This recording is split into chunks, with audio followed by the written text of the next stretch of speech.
Y esta frase, la pobreza cómoda es más peligrosa que la miseria, podemos sin miedo a estar equivocados el alinearla a las enseñanzas bíblicas. Yo no sé, creo que este hombre, John Rockefeller, tenía un trasfondo cristiano, pero no sé hasta qué punto lo vivía. Seguro sí conocía la Biblia, sobre todo por la época en la que él vivió en los Estados Unidos, que la fe predominante era la fe cristiana. Mas sin embargo, tratando de buscar un poco en la escritura lo que pudiera encuadrarse con este razonamiento secular, yo encuentro una advertencia contra el materialismo y contra la complacencia espiritual. Y muchas veces lo vemos en nuestro día a día. Nos acomodamos a lo material, luchamos por lo material, nos desgastamos por lo material, pero también al mismo tiempo buscamos una complacencia espiritual que tranquilice nuestra alma y nuestro espíritu, pero no buscamos más. Y esto me llevó a encontrar en el libro de Lucas, capítulo 12, verso 15 al 21, una historia, una parábola de Jesús. Y se las quiero leer, no está en la pantalla, pero si traes tu Biblia, puedes leerla en tu Biblia, ya sea digital o de papel, ¿sí? Y yo voy a leerlo en la traducción, nueva versión internacional. Para, si la traes en electrónico, pues busques esta misma traducción, nueva versión internacional, y podamos ir iguales. Si tú traes una Biblia de papel, bueno, le importa la traducción que tengas. Dice así: tengan cuidado, dice el verso 15, capítulo 12, verso 15. Dice Jesús: tengan cuidado, advirtió a la gente, absténganse de toda avaricia. La vida de una persona no depende de la abundancia de sus bienes. Y Jesús lo dijo en consecuencia de una situación que le había sucedido, porque uno de entre la multitud le llegó con él y le pidió y le dijo: maestro, dile a mi hermano que comparta la herencia conmigo. Hombre, respondió Jesús, ¿quién me nombró a mí juez o árbitro entre ustedes? Y él aprovecha esta retórica para entonces dar esa advertencia: tengan cuidado, absténganse de toda avaricia. La vida de una persona no depende de la abundancia de sus bienes. Entonces les contó esta parábola: el terreno de un hombre rico produjo una buena cosecha, así que se puso a pensar: ¿qué voy a hacer? No tengo dónde almacenar mi cosecha. Por fin dijo: ya sé lo que voy a hacer. Derribaré mis graneros y construiré otros más grandes, donde pueda almacenar todo mi grano y todos mis bienes. Y diré: alma mía, ya tienes bastantes cosas buenas guardadas para muchos años. Descansa, come, bebe y goza de la vida. Pero Dios le dijo: necio, esta misma noche te van a reclamar la vida. ¿Y quién se quedará con todo lo que has acumulado? Así sucede al que acumula riquezas para sí mismo en vez de ser rico delante de Dios. Qué profundo. Y pudiéramos pensar, tratando de casarla con la idea de John Rockefeller, sobre la pobreza cómoda es más peligrosa que la miseria. Porque la pobreza no solamente es aquella persona que no tiene, sino es aquella persona que, teniendo mucho, se priva de reconocer que hay alguien más sobre de él. Y depende de lo que tiene, se limita a ello y se priva de buscar cosas nuevas. Esos también se consideran unos pobres. Y esta parábola nos enseña que la seguridad y la comodidad material no tienen valor ante la eternidad. Entonces, ante la eternidad, por más que tengan, esta persona, o más que hubiera tenido, fue considerado como un pobre espiritual. John Rockefeller, para él, la pobreza cómoda significaba ese estado en el que una persona no sufre. Tiene comida, tiene techo y una estabilidad, igual que el hombre de la parábola. Y precisamente eso se convierte en su jaula o su celda. Eso se convierte allí. He escuchado muchas historias de hombres ricos y he leído historias de empresarios acaudalados, donde muchos de ellos han dicho que cuando comenzaron sus primeros pininos, siempre traían, aunque sea una moneda en la bolsa, pero ahora siendo ricos, ya no cargan nada de efectivo en sus pantalones o en sus carteras. Claro, pudiéramos decir, bueno, pues no tienen necesidad de gastar porque pues sus guaruras pagan todo, o sus secretarios pagan todo, o sacan su dispositivo electrónico y pagan, o su tarjeta y pagan, en fin. Pero una historia que leí, no recuerdo el nombre de ese empresario, él decía que cada vez que él quería tener la libertad de comprar algo, no lo podía hacer porque representaba un riesgo para su vida el que se pudiera bajar y comprar algo en la calle como cualquier persona. Y eso lo limitaba. Decía, me siento aprisionado. Un razonamiento difícil, pero muy cierto.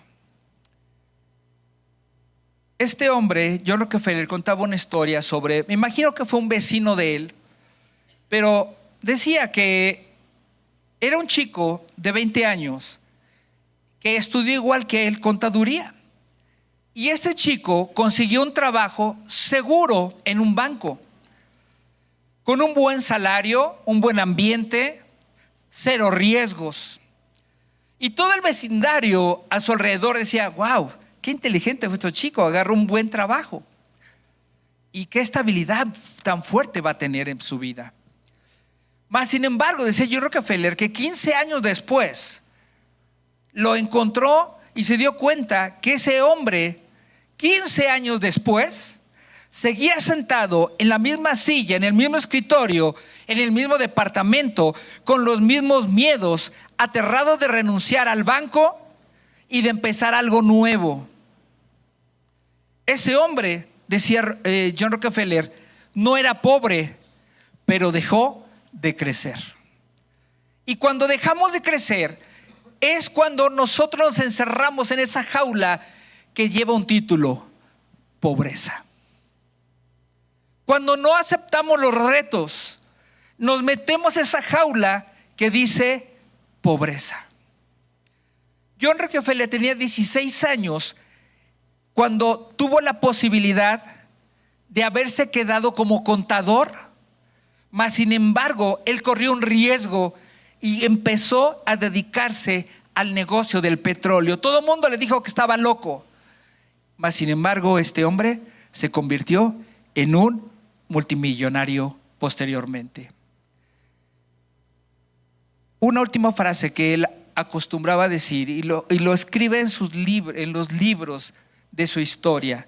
Dice, la comodidad es veneno, actúa lentamente, pero mata el corazón. Qué fuerte. ¿Cuánto nos hemos sentido cómodos con lo que hacemos? Y nos amoldamos a esa comodidad, ¿sí o no? Y eso no solo sucede dentro de una vida espiritual, sino en nuestro día a día.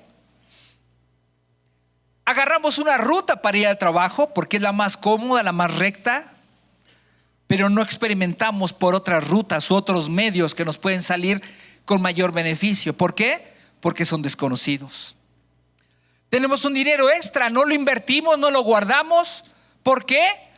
Porque tenemos miedo. No, es que ahora las sofoles y los sofimes y las no sé qué quiebran las casas de bolsa y no, mejor lo guardo yo. Y nuestro dinero pierde poder adquisitivo. Tenemos un empleo y decimos, no, ya no me muevo aquí porque tengo mi empleo seguro, porque te puedo llevar comida a casa, porque aquí estoy bien. Pero en ese empleo me maltratan, me exigen, son injustos.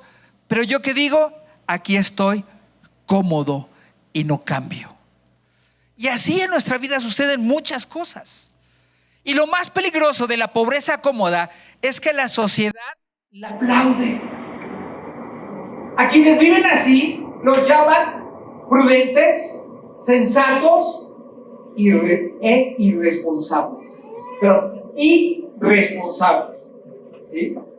Repito, prudentes, sensatos y responsables. Y entonces la gente dice, wow, yo soy prudente, no me voy a atrever a otros riesgos que no sé cómo me vaya a ir. Soy sensato porque no voy a ir como loco a hacer cosas nuevas. Y soy responsable porque cuido lo que tengo. ¿Hasta qué punto es correcto pensar de esa manera? ¿Hasta qué punto? Si yo observo la vida de Jesús y el mensaje de Él para ser discípulos, todo implicó un riesgo. Es más, tuvo una frase medio loca que dice que en el mundo tendrás aflicción, pero confía, yo he vencido al mundo. Wow. ¿A quién se le ocurra decir eso?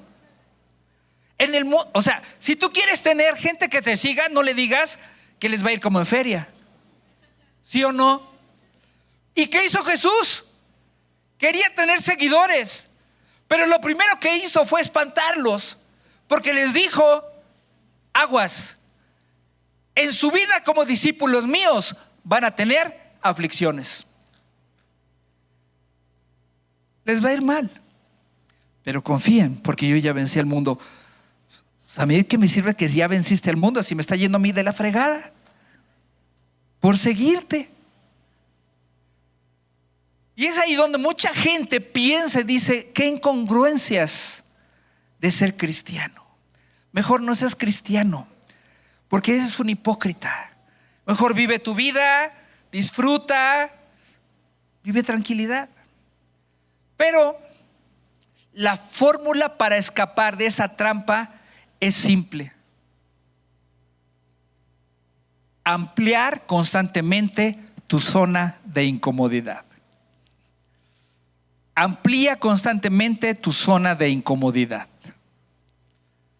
Hoy alguien me dijo, es que me siento incómodo en algo. Y no me había caído el 20 hasta ahorita que estoy leyendo esto, pero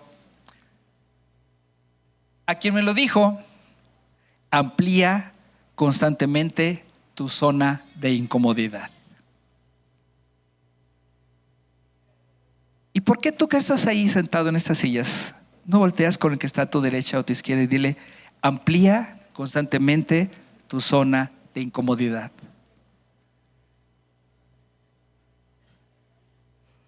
Se siente padre decírselo, ¿no? Al que está junto, porque dices, y ahora sí, no vas a ver lo duro, vas a ver lo tupido.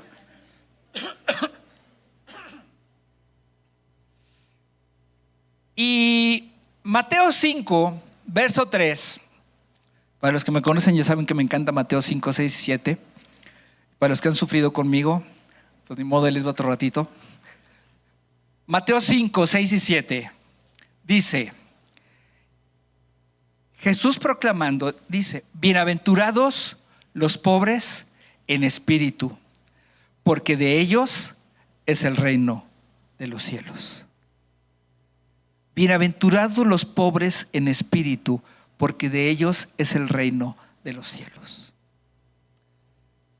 Jesús aquí se estaba refiriendo no a aquel que podía tener muchas cosas físicas en esta tierra, sino a aquel que podía reconocer que delante de Dios no tenía nada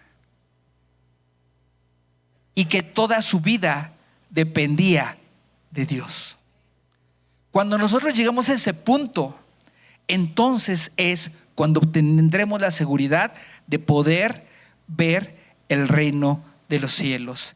Y en este caso dice, de ellos es, o sea, más a mi favor.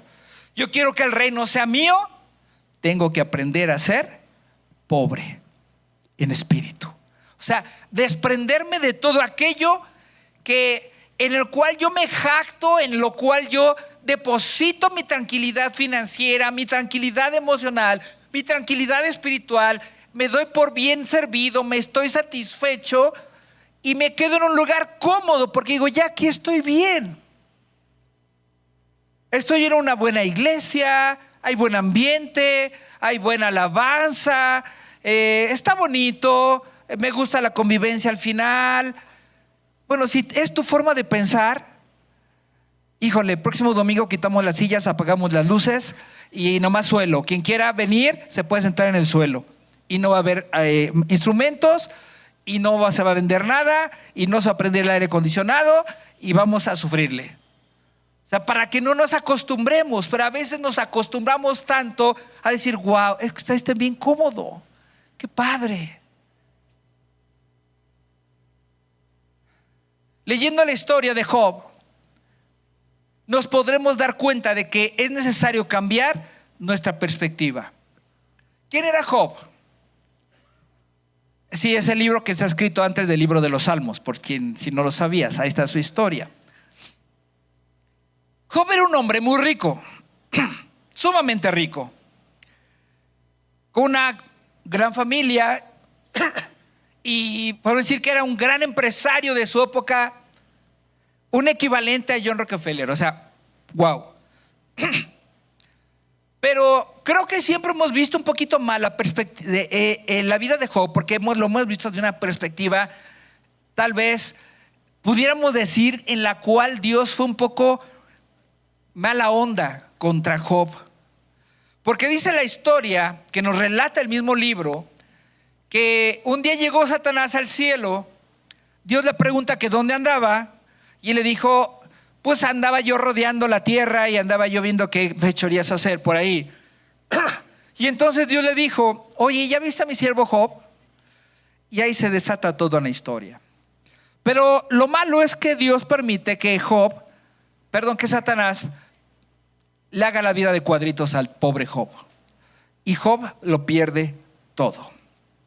Lo rescatable es que Job, dentro de todo este drama de la historia, es que Job nunca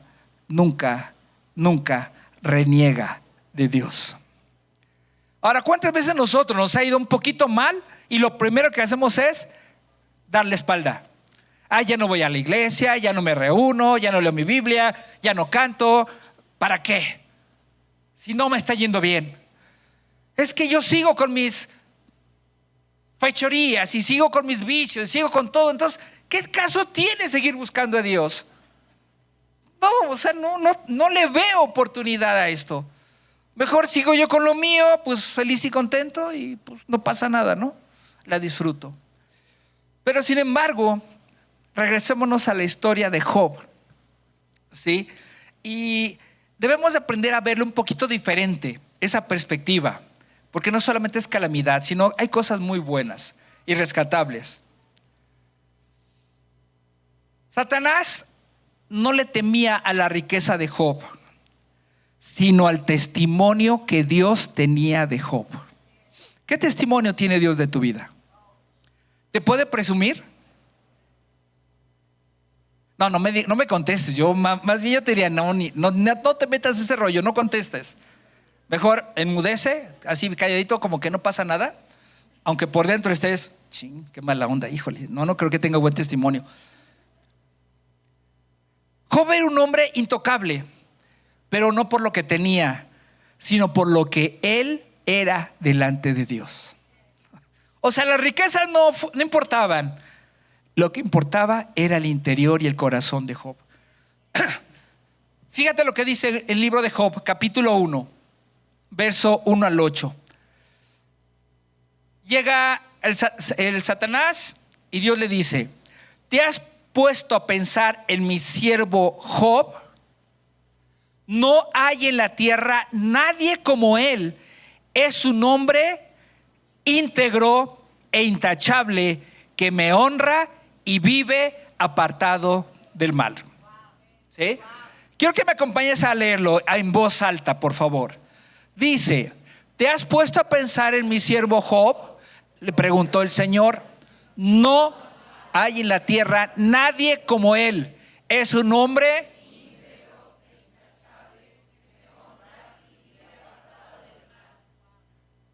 ¿Cómo era Job?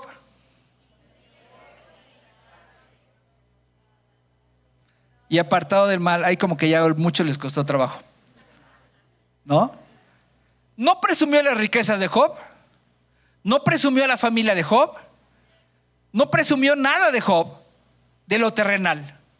Presumió el corazón, la integridad del hombre. Híjole, ¿cómo tenemos que ser nosotros? ¿Cómo tengo que ser como cristiano? ¿Cómo tengo que ser como creyente? Aquí está la respuesta. Tengo que ser íntegro, intachable, honrar a Dios y vivir apartados del mal. Así tenemos que ser. Es que eres cristiano y los cristianos les prohíben hacer esto. Son bien muchos, yo por eso no soy cristiano. No, mijito, pues te gusta vivir alejado de Dios, te gusta vivir en la no integridad, te gusta no honrar a Dios y te gusta vivir metido dentro del mal. Por eso chocas con el cristianismo. Así de sencillo. Esta descripción no la hizo Job de sí mismo. ¿Se dieron cuenta? ¿Quién hizo esta descripción? Dios. ¿Y ante quién la hizo? Ante un ser despreciable llamado Satanás. Satanacho, el chanclas, como quiere decirle. A quien le corroía y le corroe y le seguirá corroyendo la envidia. Y en ese momento el Satanás le replica a Dios. Fíjate bien la cizaña. ¿Y acaso Job te honra sin esperar nada a cambio?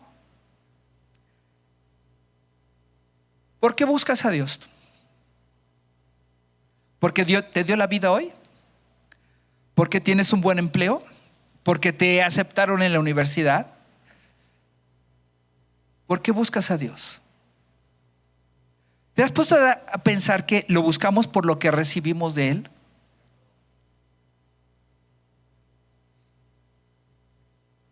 El 99% de los que estamos aquí lo hacemos así. Y eso es lo que Satanás es en lo que nos acusa y nos señala continuamente delante del trono. Te buscan por lo que les das. Te buscan por la vida. O te buscan porque necesitan ser sanados de su enfermedad. Te buscan porque necesitan un empleo y quieren que les des un trabajo. Te buscan porque quieren que les resuelvas su vida. Por eso te buscan. Es lo que le estaba diciendo en pocas palabras Satanás a Dios. Y es Job capítulo 1 verso 9. En otras palabras, el diablo estaba recriminando a Dios que Job le adoraba porque lo tenía todo. En pocas palabras, la acusación que estaba haciendo no era contra Job. Fíjense el atrevimiento de este ser. No estaba haciendo una acusación contra Job, sino contra la misma fidelidad y provisión de Dios. O sea, trataba de hacer caer al mismo Dios. Básicamente le estaba diciendo: tu gloria no vale si no viene acompañada de beneficios. Dios no defendió a Job con sus palabras, ni mucho menos lo justificó. Tampoco explotó de ira en contra de ese ser intrigante y despreciable, sino simplemente Dios expresó un fuerte testimonio de un hombre íntegro. Job no sabía lo que le esperaba, no tenía ni idea de lo que había pasado en el cielo, ni ese diálogo allá en la eternidad. Pero su integridad habló por Dios. Cada vez que no maldijo, cada vez que no renegó, Job le cerró la boca al acusador. ¿Qué le pasó a Job? Sus hijos murieron, perdió todas sus propiedades, todas sus riquezas. Todo el mundo le dio la espalda. Bueno, hasta su mujer Llegó un momento que le dijo: ya maldice a Dios y muérete. Quería quedar viuda porque pues ya no había para que le dejaran ahí la herencia, ¿verdad? Entonces dijo: pues si no me consigo otro, muérete. Bueno, pero ahí Dios sí dijo: no, no te voy a complacer con eso. Así que le dejó al Job mucho tiempo más. Y Dios le restituyó a Job mucho más de lo que había perdido. Y aún a los hijos, con la misma señora. Le dio más hijos y dice que las hijas que tenía Job eran las más hermosas del mundo. O sea, Dios le restituyó todo. Pero regresemos un poquito. En Job 1:21 dice: entonces dijo, o sea, llegó un momento en que Job, en medio de esa aflicción que estaba perdiendo todo, ¿sí? Job exclamó una frase que la gran mayoría de ustedes la debe de conocer. Y dice: desnudo salí del vientre de mi madre y desnudo he de partir. El Señor ha dado, el Señor ha quitado. Bendito sea el nombre del Señor. En medio de la aflicción, Job dijo: bendito sea el nombre del Señor. En medio de su pobreza, en medio de su miseria, en medio de toda la pérdida, Job, en lugar de renegar, dijo: bendito sea el nombre del Señor. Wow, qué carácter. ¿Lo haríamos tú y yo? Pero es que ¿por qué me pasan todas estas cosas? Me chocaron el carro, me orinó el perro, me quitaron acá, me robaron en el camión, me sacaron mi celular, fui a la iglesia, el pastor me regañó, la pastora se me quedó viendo feo, la otra pastora peor, el otro pastor ni me saludó, los hermanitos ni alcancé café siquiera.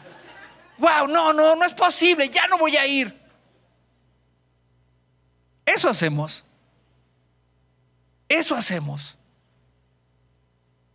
Dios no necesita gritarle al diablo para callarlo o dar un manotazo para ponerlo quieto.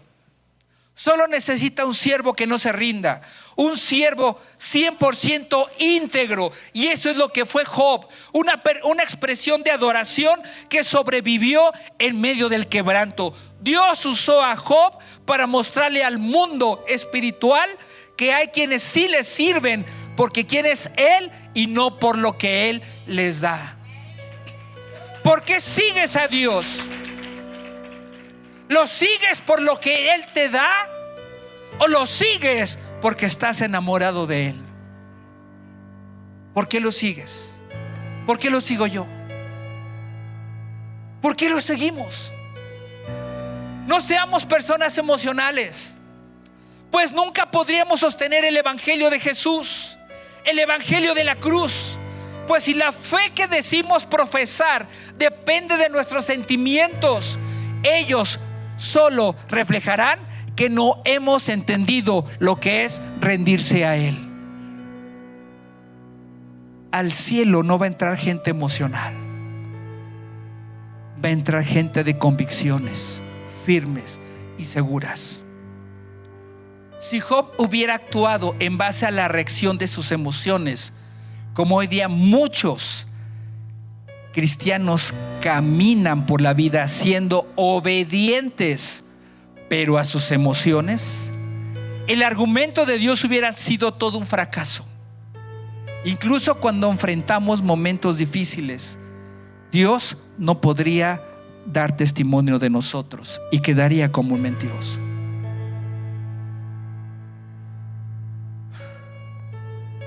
Las experiencias de Job demuestran que la fe o la fidelidad a Dios no surge necesariamente de los sentimientos o de lo que tenemos, sino de una convicción profunda. Job actuó por un amor que va más allá de los sentimientos momentáneos. Y es fundamental avanzar guiados por la fe y permitir que ésta madure, evitando caer en el razonamiento emocional o la frustración cuando las emociones desaparecen.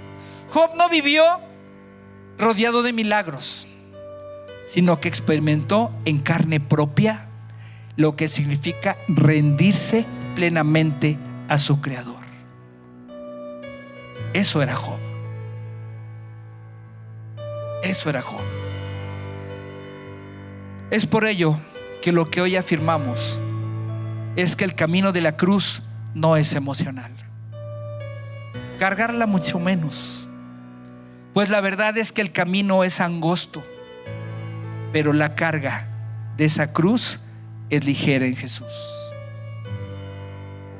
Cuando le decimos al Padre, hágase su voluntad, y creo que todos se deben saber la oración del Padre Nuestro. ¿Qué dice la oración del Padre Nuestro? Venga tu reino, hágase tu voluntad, así como en el cielo, aquí en la tierra. Mateo 16:24, ¿qué nos dice? Luego Jesús dijo a sus discípulos: si alguno de ustedes quiere ser mi seguidor, tienen que abandonar su propia manera de vivir, tomar su cruz y seguirme. ¿Quieres ser seguidor de Jesús? Tienes que atreverte a cambiar tu propia manera de vivir. Si no, nunca vas a poder ser seguidor de Jesús. Tienes que tomar su cruz y seguirlo. Ahora, ¿qué es tomar la cruz de Jesús? Es renovar nuestra mente todos los días. Dejar de pecar, dejar de mentir, dejar de engañar, dejar de adulterar, dejar de fornicar, dejar de robar, dejar de abusar, dejar tu soberbia, dejar tus orgullos, dejar tus durezas, tus temores, tus miedos, tus angustias, tus lascivias, tus temperamentos, tus arrogancias. Tienes que aprender a dejar todas aquellas cosas que te han atado, todas las herencias que traías de padres, de abuelos, de bisabuelos, de tíos, de vecinos. Tenemos que aprender a dejar todo eso. Tenemos que aprender a dejar de estar dependiendo de las cosas terrenales para depender de las cosas espirituales de Dios.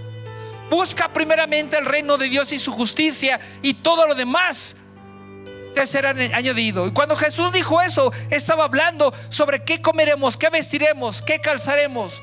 Dijo: no te preocupes por ello. Busca primeramente el reino de Dios y todo lo demás te va a ser añadido. Mateo 11:30 dice: pues mi yugo es fácil de llevar y la carga que les doy es liviana. Y mi yugo, cuando Jesús expresó esto, el contexto era que se estaba refiriendo a esa parte de madera que se hacía para unir dos bueyes y pudieran trabajar juntos en el campo arando, o dos animales que estuvieran juntos, que estuvieran trillando el trigo. A eso se refería Jesús. Y no por decirnos somos animales, sino a ese yugo, o en nosotros en México lo conocemos como yunta. Si nosotros vemos que ese yugo va encima de nosotros, dice: mi yugo es fácil de llevar, no te va a lastimar, pero la carga que te doy es liviana en mí. Y Mateo 7, verso 21 dice: todo el que me llama Señor, Señor, no todo el que me llama Señor, Señor entrará en el reino de los cielos.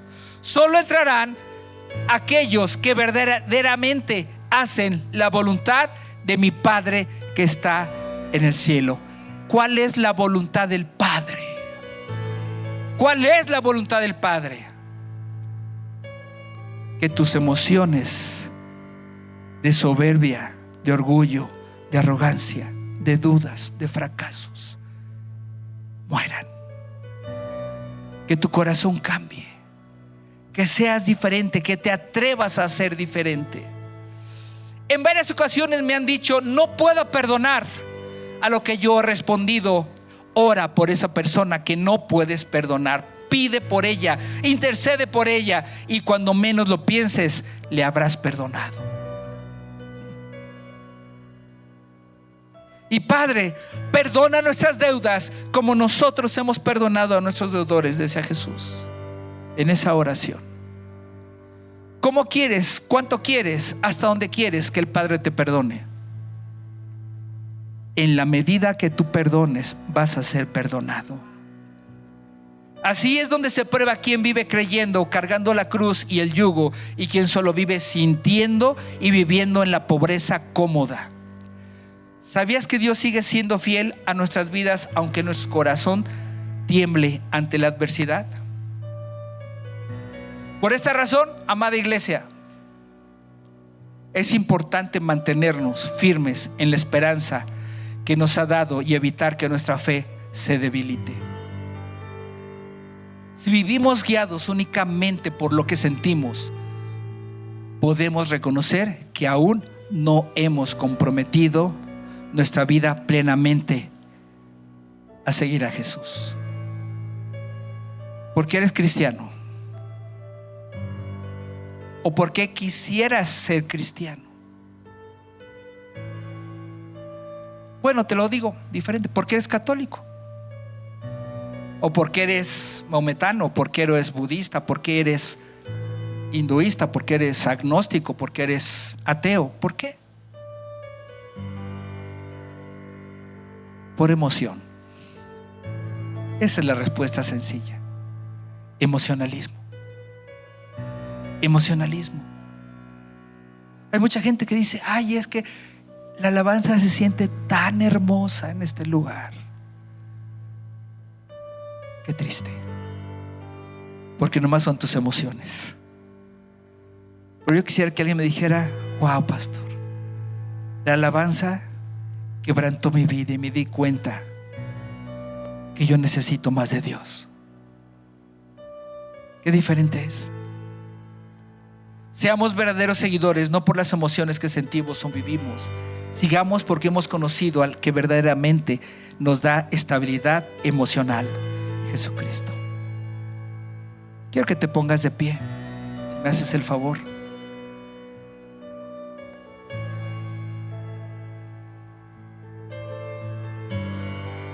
Esforcémonos y trabajemos incansablemente por ser personas íntegras e intachables, que honremos a Dios y vivamos apartados de mal. Ese fue el testimonio de Dios referente a Job ante su adversario. Y creo que usar la palabra adversario de Dios está equivocado, porque un adversario es un enemigo, ¿cierto? Pero el adversario es el que se pone al tú por tú con alguien, ¿cierto? Y es el que te puede derrotar. Si hablamos de una pelea de box, los contrincantes son adversarios uno del otro. En un partido de fútbol son dos adversarios y ambos están en las mismas circunstancias de ganar o de perder, ¿sí o no? Y en ese sentido está mal usada la palabra adversario para referirnos a Satanás, porque él jamás estará a la par de Jesús, ni de Dios ni del Espíritu Santo. Jamás. Porque Dios es un ser increado, nadie lo creó, es eterno. Y Satanás es un ser creado, limitado. Así que corrijo, no es el adversario, es un ser repugnante.